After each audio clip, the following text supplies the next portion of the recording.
আমি কবির, একজন তরুণ ব্যক্তি। আমি আমার মামার বাড়িতে কাজ করতাম। আমার মামা তার স্ত্রীকে খুশি করতে পারতেন না, ফলে আমার মামি আমাকে তার ঘরে ডাকতেন। মামি আমার পাশে এসে শুয়ে থাকতেন লুকিয়ে, আমি জানতাম না, আর আমি তাকে আমার স্ত্রী মনে করে সারা রাত। মামি দেখতে অনেক সুন্দরী, যে কেউ তাকে দেখলে তার প্রেমে পড়তে চাইবে। আমার মামি আমার থেকে বয়সে বড় ছিলেন এবং আমাদের মধ্যে বেশি কথা হতো না। তিনি তার কাজে ব্যস্ত থাকতেন এবং মামার সাথেও কম কথা বলতেন। এক রাতে মামি আমাকে তার রুমে ডাকলেন। বললেন, কবির, আজ আমার শরীর ভালো লাগছে না, তুমি আমার পাশে শুয়ে থাকো। আমি তার রুমে শুয়ে পড়লাম। মামি লাইট বন্ধ করে দিলেন। এরপর আমি তাকে আমার মতো করে পেয়েছিলাম। কখনো ভাবিনি আমি তাকে এত কাছে পাবো। আমার গল্পগুলো তোমরা শুনো, কিন্তু সাবস্ক্রাইব করো না। দয়া করে গল্পগুলো ভালো লাগলে ভিডিওটি লাইক, শেয়ার এবং চ্যানেলটি সাবস্ক্রাইব করো প্লিজ। তখন আমি চাকরির খোঁজে ছিলাম, কিন্তু কোথাও কাজ পাচ্ছিলাম না। একদিন আমার বন্ধু সুরেশ বলল, আমার মামা শহরে থাকেন এবং আমি তোমাকে সেখানে চাকরি দিতে পারবো। আমি বেশি শিক্ষিত ছিলাম না, জানি ভালো চাকরি আমার দ্বারা হবে না। আমি 4র্থ শ্রেণী পর্যন্ত পড়াশোনা করেছি, কিন্তু অল্প শিক্ষার কারণে ভালো চাকরি পাওয়া কঠিন ছিল। গ্রামের এখানে ওখানে ছোটখাটো কাজ করে কিছু টাকা উপার্জন করতাম, যা খুবই কষ্টকর ছিল। তখন মনে হলো শহরে গিয়ে কিছু কাজ খুঁজে দেখা উচিত। একদিন আমার বন্ধুর দেওয়া একটি ঠিকানায় গেলাম, যা তার মামার বাড়ির ছিল। সেই বাড়িতে গিয়ে দেখি আমার বস, যিনি আমার বন্ধুর মামা এবং আমি তাকেও মামা বলে ডাকতাম, মামা আমাকে একটি কাগজ দিলেন এবং বললেন, এই ঠিকানায় যাও। আমি যখন সেই ঠিকানায় গেলাম, দেখি সেটা এক ডাক্তারের ঠিকানা। মামা বললেন, তিনি আমার বন্ধু, তিনি তোমার কিছু পরীক্ষা করবেন। যদি পরীক্ষাগুলো ভালো হয় তাহলে তোমাকে চাকরি দেব। মামা কথা শুনে আমি কিছুটা ঘাবড়ে গেলাম, কিন্তু ভাবলাম চেষ্টা করে দেখি। ডাক্তারের কাছে গিয়ে তিনি আমার কিছু পরীক্ষা করলেন এবং কিছুক্ষণ পর রিপোর্ট দিলেন। আমি বাসায় ফিরে মামাকে রিপোর্ট দেখালাম। মামা হাসতে হাসতে বললেন, তুমি দেখতে বেশ সুন্দর, তোমার চেহারাও ঠিক আছে, তোমার কাজ নিশ্চিত হয়েছে। এত সহজে কাজ পেয়ে আমি অবাক হয়ে গেলাম এবং ভাবতে থাকলাম, কিভাবে এত সহজে এই সুযোগ পেলাম। প্রতিবেদনটি ইংরেজিতে লেখা ছিল এবং 4র্থ শ্রেণী পাস একজন ব্যক্তির পক্ষে এটি বোঝা সহজ ছিল না। যখন বাড়িতে এসে আমার স্ত্রীকে দেখালাম, তিনি বললেন, তুমি অযথা চিন্তা করছো। এই ধনী লোকেরা আমাদের মতো গরিবদের পরীক্ষা করিয়ে নিশ্চিত হতে চায় যে আমরা কোনো বড় রোগে আক্রান্ত আছি কিনা। তারা মনে করে চাকরদের মাধ্যমে রোগ ছড়াতে পারে। তার কথা শুনে আমার মন অনেকটা হালকা হলো।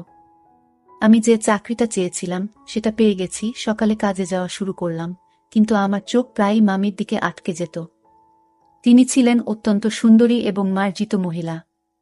তাকে প্রথম দেখার পর থেকেই আমি ভাবতাম, আমার স্ত্রী যদি এত সুন্দর হতো। আমি আমার মামির একজন সাধারণ চাকর ছিলাম, তার অর্থের কোনো অভাব ছিল না।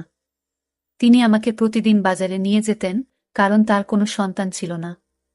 আমার মামা ও মামির মধ্যে কোনো ঝগড়া ছিল না, তারা খুব ভালোবাসায় দিন কাটাতেন। আমি মামিকে মনে মনে ভালোবাসতে শুরু করলাম। তাকে নিয়ে ভাবতে লাগলাম। একদিন বাড়ির পুরনো চাকর এলো। সে আমাকে অভিনন্দন জানিয়ে বলল, তুমি পরীক্ষায় উত্তীর্ণ হয়েছ, কিন্তু মনে রেখো, এই বস, যাকে তুমি মামা বলে ডাকো, খুবই কঠোর। এই কথা শুনে আমি ঘাবড়ে গেলাম এবং ভাবতে লাগলাম, যদি আমাকে চাকরি থেকে বের করে দেয় তাহলে আমার কি হবে। সে চলে যাওয়ার পর আমি মামা মামিকে খুশি রাখার জন্য আরো মনোযোগী হলাম, কারণ এখন আমার চাকরিটা চলে গেলে এখন আর কোনোভাবেই চাকরি পাবো না। তাই আমি এই চাকরিটা মন থেকে করতে লাগলাম। মামা বেশিরভাগ সময় বাড়ির বাইরে থাকত। আমার মামি একদিন আমাকে তার রুমে ডেকে বললেন, তুমি খুবই অল্প বয়সী, পরিষ্কার পরিচ্ছন্নতার খেয়াল রাখো। আমি এমন একজন চাকর পছন্দ করি যে তার মনিবের মতো পোশাক পরে। এই বলে মামি আমার হাতে কিছু টাকা দিলেন এবং বললেন, এই টাকা থেকে বেতন ছাড়া নিজের জন্য খরচ করো। আমি খুশি হয়ে গেলাম এবং এই বিষয়টি আমার স্ত্রীকে বললাম না, কারণ আমিও আমার মামিকে খুব পছন্দ করতাম। আমি স্বপ্ন দেখতে শুরু করলাম যে মামির অভিব্যক্তি দেখে মনে হতো তিনি খুশি নন। তার কোনো সন্তান ছিল না, তাই মনে হতো মামা তাকে খুশি করতে পারছেন না। আমি মামিকে খুশি করতে চেয়েছিলাম। মামির দেওয়া টাকা নিয়ে পরের দিনই একটা মার্কেটে গিয়ে কিছু নতুন জামা কাপড় কিনলাম। আমাকে দেখে মামি বললেন, আজ তোকে খুব সুন্দর লাগছে, সবসময় এমনই থেকো। আমি লজ্জা পেয়ে চোখ নামিয়ে নিলাম। আসলে আমার বিয়ে হয়েছে মাত্র 3 বছর, কিন্তু আমার স্ত্রী মামির মতো সুন্দরী ছিলেন না। বিয়ের 2 বছর পরই আমাদের সন্তান নিউমোনিয়া হয় এবং সে পৃথিবী থেকে চলে যান। এরপর আমার স্ত্রী সারাক্ষণ দুঃখে কান্নাকাটি করত, কিন্তু আমি একজন পুরুষ এবং আমারও কিছু প্রয়োজন ছিল। আমি চাইতাম আমাদের আরেকটা সন্তান হোক, কিন্তু আমার স্ত্রী সন্তানের নাম শুনলেই বিরক্ত হয়ে যেতেন। তিনি সবসময় আমার থেকে দূরে থাকতেন। আমার মামিকে দেখে আমার মনোভাব বদলাতে শুরু করেছিল। মামা মামির বিয়ে হয়েছে, 1 বছর হয়ে গেছে, কিন্তু তাদের কোনো সন্তান নেই।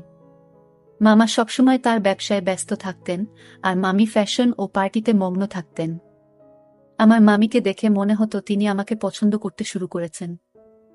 আমি প্রায় সিনেমা এবং নাটকে প্রেমের কাহিনী দেখতাম এবং কল্পনা করতাম। মামি আমার কাছে এসে বলবেন, আমি তোমার প্রেমে পড়েছি।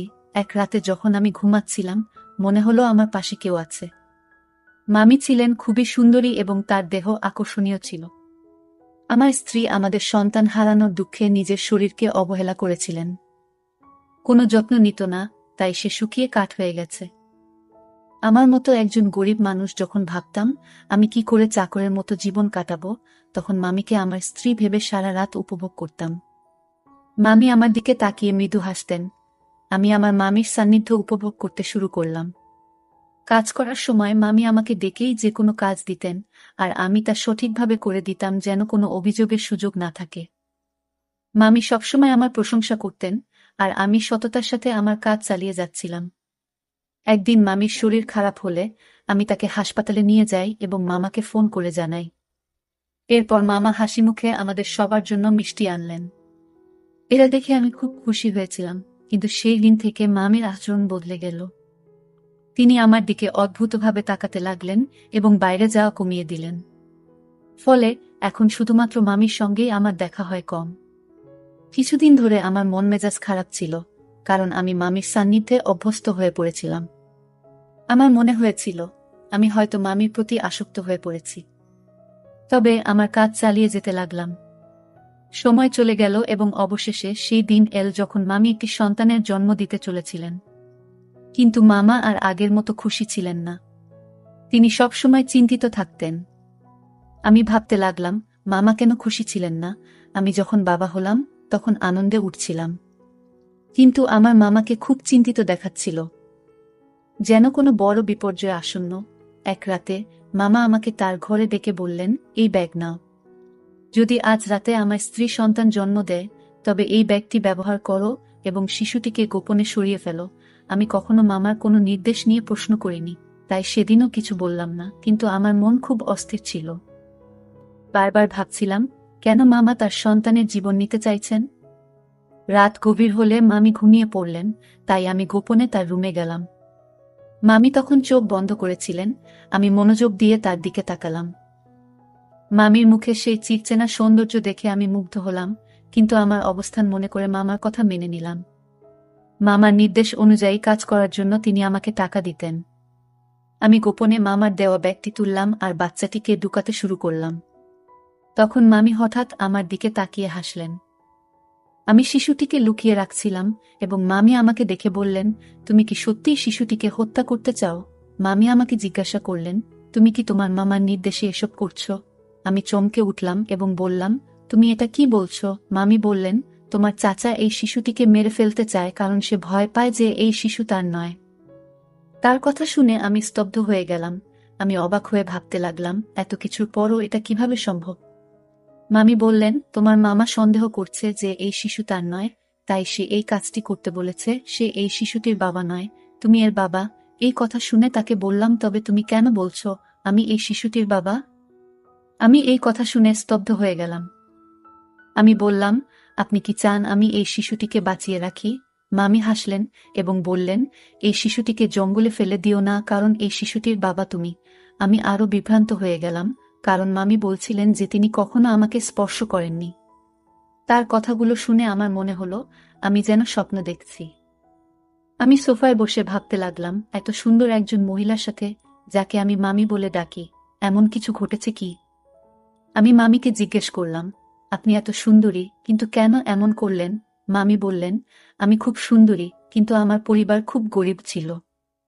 তাই আমি তোমার মামার সাথে দেখা করতে এসেছিলাম।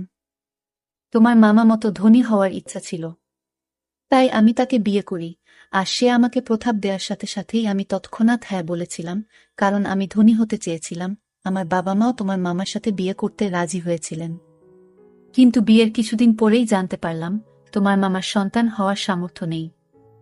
অনেক চিকিৎসা করানোর পরও কোনো ডাক্তার তাকে সুস্থ করতে পারেনি। তিনি মা হতে চেয়েছিলেন এবং এর জন্য তিনি যা করতে প্রস্তুত ছিলেন। তারপর তিনি তার চাকরের মাধ্যমে একটি অদ্ভুত পরিকল্পনা তৈরি করেছিলেন, তাই তিনি সবসময় চাকরদের নিযোগের আগে পরীক্ষা করাতেন। তোমার চাচা তোমার মাধ্যমে তার পরিকল্পনা সফল করতে চেয়েছিলেন, মামি বললেন। এই শিশুটি তোমারই সন্তান এবং তিনি চান না যে এটি প্রকাশ্যে আসুক। তিনি জানতে চেয়েছিলেন তিনি বাবা হতে সক্ষম কিনা, তাই আমাকে চাকরের সাথে ঘুমাতে বলেছিলেন। মামির এই কথা শুনে আমি আরও হতবাক হয়ে গেলাম এবং কিছু বলতে পারলাম না। তিনি বলতে লাগলেন, তোমার মামা আমার জন্য অনেক চাকর নিয়োগ করেছিলেন, কিন্তু আমি যাকে ভালোবাসার যোগ্য মনে করতাম তাকেই গ্রহণ করতাম। আমরা অনেক চাকর বদল করেছি, কিন্তু তোমাকেই প্রথম উপযুক্ত মনে হয়েছিল। প্রথম দেখাতেই তোমার প্রতি আমার আকর্ষণ জন্মায়। আমি অবাক হয়ে বললাম, তুমি কখন আমার কাছে এসেছিলে? মামি হাসলেন এবং বললেন, তোমার মামা এমন পরিকল্পনা করেছেন যে তুমি বুঝতেও পারোনি। তুমি মনে করতে তুমি তোমার স্ত্রীর সাথে আছো, কিন্তু আসলে আমি ছিলাম। তোমার মামা রাতের আধারে আমাকে তোমার রুমে পাঠাতেন এবং তোমার স্ত্রীকে অন্য ঘরে অজ্ঞান করে রেখে দিতেন। তিনি নিজেই পাহারা দিতেন যাতে কেউ সন্দেহ না করে। মামি বললেন, আমি প্রথমে বাধ্য হয়ে এসেছিলাম, কিন্তু পরে তোমার প্রতি আকৃষ্ট হতে শুরু করলাম। তোমার কাছ থেকে যে সুখ পাচ্ছিলাম তা তোমার মামা কখনোই দিতে পারতেন না। সেই কারণেই আমি নিজেও তোমার প্রতি দুর্বল হয়ে পড়েছিলাম। তোমার মামা যখন এই পরিকল্পনা চালিয়ে যেতে লাগলেন, আমি নিজে উপভোগ করতে শুরু করলাম। তিনি আমাকে তোমার কাছে বারবার পাঠাতে থাকলেন। তিনি আরও বললেন, আমি গর্ভবতী হলাম এবং তোমার মামা আমাকে ভোরের অন্ধকারে ঘরে ফিরিয়ে আনতেন যাতে কেউ কিছু বুঝতে না পারে। এভাবে তোমার মামা তার সন্তান হওয়ার আশা পূর্ণ করতে চেয়েছিলেন এবং আমি নিজেও অজান্তে সেই পরিকল্পনার অংশ হয়ে পড়েছিলাম। কিছুদিন পর সে তার পরিকল্পনায় সফল হয়েছিল। ডাক্তার আমাকে জানিয়েছিলেন যে আমি মা হতে চলেছি, যা তাকে অত্যন্ত খুশি করেছিল। আমি বিস্মিত হলাম যখন শুনলাম সে ডাক্তারের কাছে মিথ্যা বলেছে।